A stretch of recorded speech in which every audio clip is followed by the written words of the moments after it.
You want to open a nightclub. You picture the velvet rope stretching around the block on a Saturday night. You see a bottle arriving at a corner booth with sparklers blazing, the room turning to watch, a sound system rattling the floorboards, and you standing at the front door deciding who gets in. It feels like the ultimate small business dream because it looks like a party that pays you to throw it. Here is the truth. Most nightclubs do not fail because people stop showing up. They fail because almost none of the cash moving across that bar belongs to you the way you think it does. A nightclub is not an entertainment business.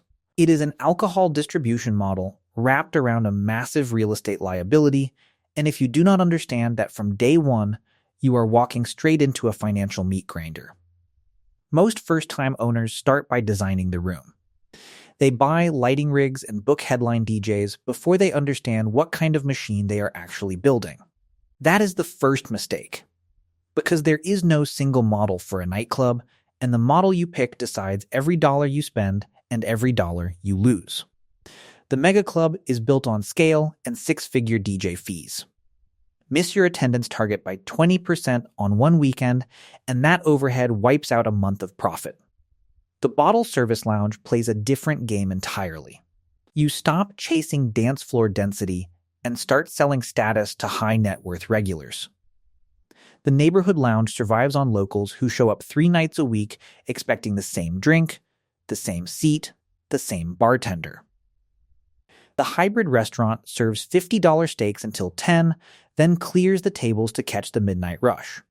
And the day club sidesteps the 2 a.m. chaos altogether, trading it for pool chairs, afternoon sun, and an early closing time that keeps insurance and security costs down. Picture a rooftop that runs mimosas and a DJ from noon to 8, same liquor license, half the risk of a room that doesn't open until midnight. Each of these is a different bet on where your cash comes from, and the fastest way to burn through your capital is to run a hybrid mess mega club overhead sitting on top of a neighborhood bar floor plan. Now let's talk about the expense almost every beginner gets wrong. The liquor license. You do not walk into City Hall, fill out a form, and start pouring vodka. Many major cities cap the number of full liquor licenses in the entire county, a quota system left over from the years right after Prohibition. And that quota is always full. When it's full, you cannot buy a license from the government. You have to buy one on the open market from someone closing down or cashing out. In a state with no quota, that license might cost you $3,000 to $5,000 in paperwork.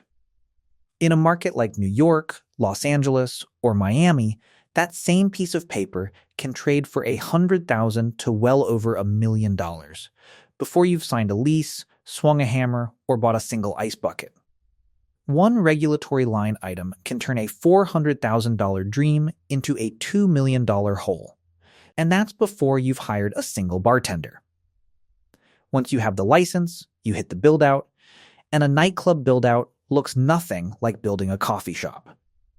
Fire Code treats a dark room full of hundreds of drinking, dancing people as maximum risk occupancy, and every system in that room gets built to match. Your sound system alone runs $50,000 to $250,000 because filling a large room evenly without blowing out the ears of the people standing at the bar takes real engineering.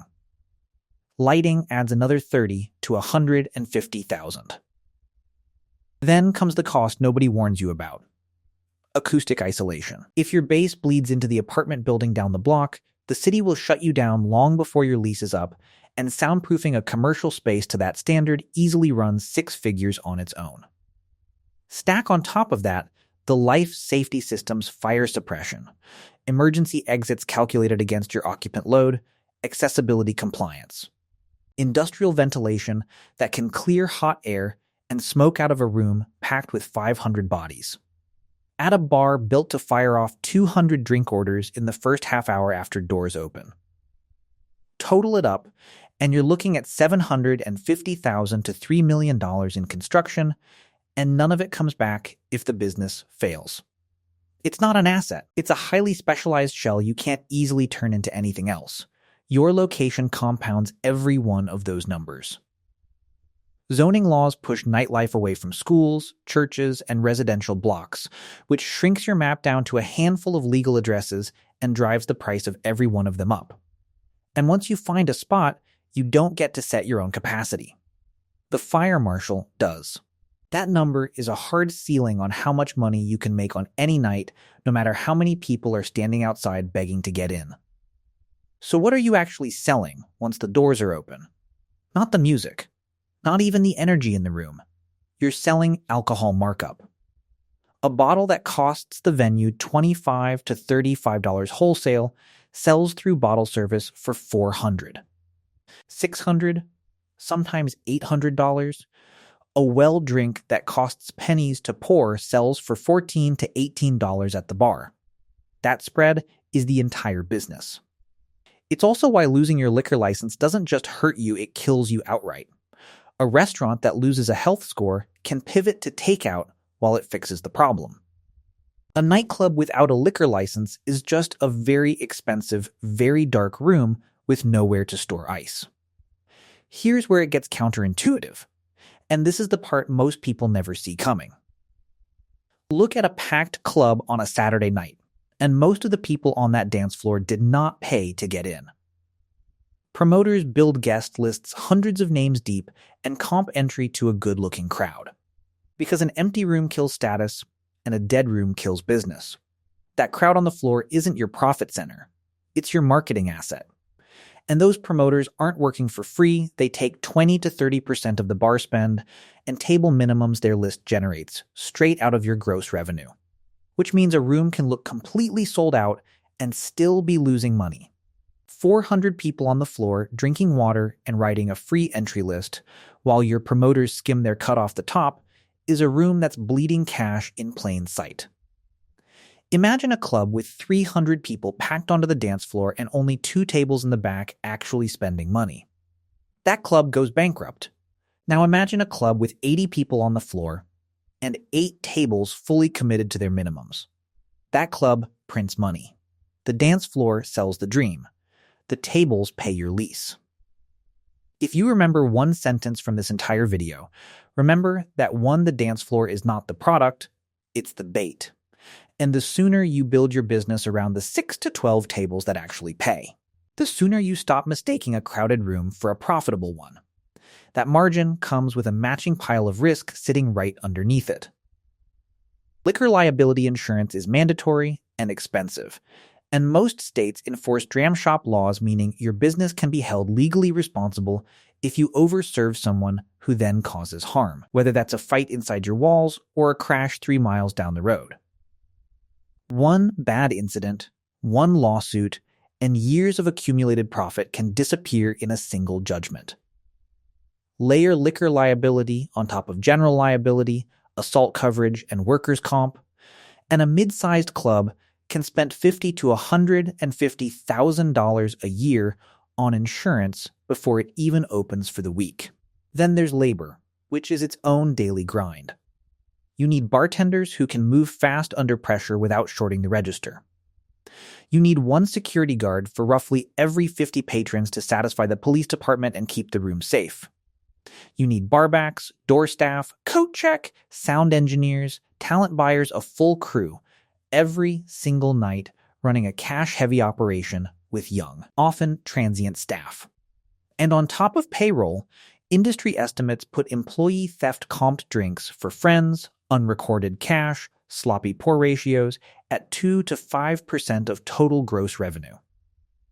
In a business where the margin is already razor thin from promoter commissions and fixed overhead, that leak alone can be the difference between a good month and a red one. All of this adds up to a fragility that most other hospitality businesses simply don't have. A restaurant with a bad health inspection gets a chance to fix it and reopen. A nightclub with one catastrophic night, a serious fight out front, an overcrowding citation, a string of noise complaints that finally angers the neighborhood board can lose its liquor license permanently. And when that happens, there's no second chance. The business is over, regardless of how many good months came before it. Even the most legendary room in nightlife history wasn't immune to this. Studio 54 didn't close because people got bored of the party. It collapsed because its owners were convicted of federal tax evasion after skimming unrecorded cash straight out of the door and bar receipts. It's proof that a cash-heavy, high-margin, alcohol-driven business draws exactly the kind of scrutiny that can end it at its absolute peak, and the same pressures are still ending clubs today. Just in a slower, quieter version: rising rents, rising insurance, tighter noise enforcement, one violation report at a time. So let's put real numbers on it and watch how fast this can flip. In a strong year, a well-run mid-sized venue pulls in $4 million in gross revenue. Cost of goods, the actual wholesale liquor, runs 20% with tight pour control, so $800,000 off the top. Labor, security, and promoter commissions eat 34%, or $1,360,000. Rent and property costs take 12%, or $480,000. Insurance, utilities, legal, and marketing take another 15%, or $600,000. What's left is a net profit of $760,000, 19% margin. On paper, that's an incredible return.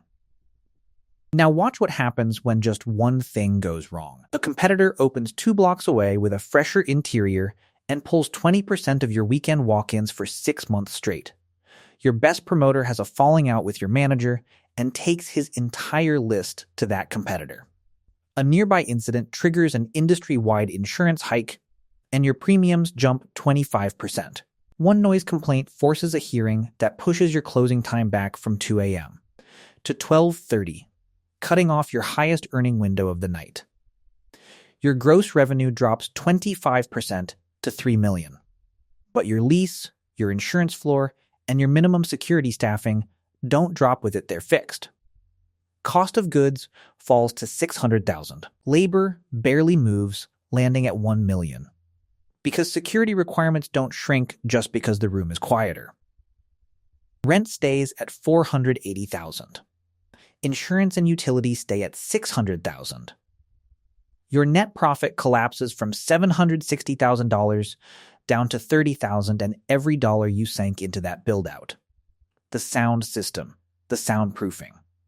The license itself is still sitting there unrecovered, because none of it converts to cash if the doors close.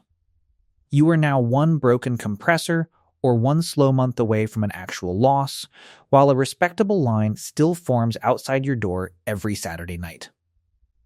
The difference between a thriving venue and a money pit is invisible from the sidewalk. It only shows up on the balance sheet.